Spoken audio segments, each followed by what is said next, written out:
బంగారాన్ని విడిపించి ఆ రోజు ఆన్లైన్ రేటుకే మేము కొంటాం. Sharma gold company. అయోధ్యలో శ్రీరామ ప్రాణప్రతిష్ఠ సందర్భంగా హర్యానా భివానీలోని జవహర్ చౌక్లో రామ్లీలా వేదికగా కొందరు నాటకం ప్రదర్శించారు. హనుమంతుని పాత్ర పోషిస్తున్న ఎంసీ కాలనీకి చెందిన హరీష్ శ్రీరాముడి ఒడిలో కన్నుమూశాడు. భగవంతుని పాదాల చెంత పడేంత వరకు ప్రజలు ఈ సీన్ను డ్రామాలో భాగంగానే భావించారు. అందరికీ అసలు విషయం అర్థమయ్యేసరికి అతను చనిపోయాడు.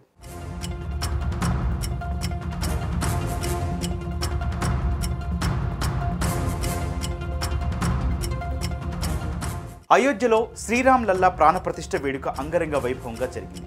ఊరూరా ఉన్న రామాలయాలన్నీ భక్తులతో కిటకిటలాడాయి. ప్రతి చోట జరిగినట్లే హర్యానాలోని ఆలయాల్లో కూడా ప్రత్యేక కార్యక్రమాలు చేపట్టారు.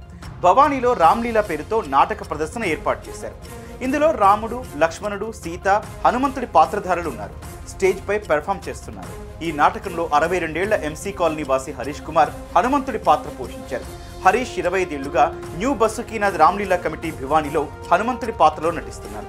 ఎలక్ట్రిసిటీ డిపార్ట్మెంట్లో జేఈగా పనిచేసి పదవి విరమణ చేసిన తర్వాత కూడా రామ్లీలా ప్రదర్శనతో నిరంతరం అనుబంధం కలిగి ఉన్నాడు. అలానే అయోధ్యలో రామ్ లల్లా ప్రాణప్రతిష్ఠ కారణంగా మరోసారి నాటకం వేశారు. ఈసారి కూడా హనుమంతుడిలానే స్టేజ్ పై పెర్ఫామ్ చేశారు.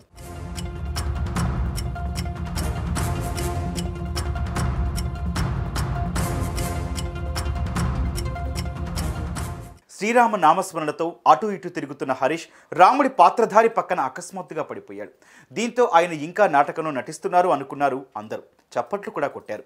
కానీ ఎంతసేపటికి ఆయన లేవకపోవడంతో అక్కడున్న వారు ఆయన్ను లేపేందుకు ప్రయత్నించగా ఉలుకు పలుకు లేకుండా ఉన్నారు. దీంతో ఆయన మృతి చెందినట్లు నిర్ధారించారు. కాగా రాముడి పాదాల చెంతే హరీష్ ప్రాణాలు విడిచాడని అక్కడున్న వారన్నారు.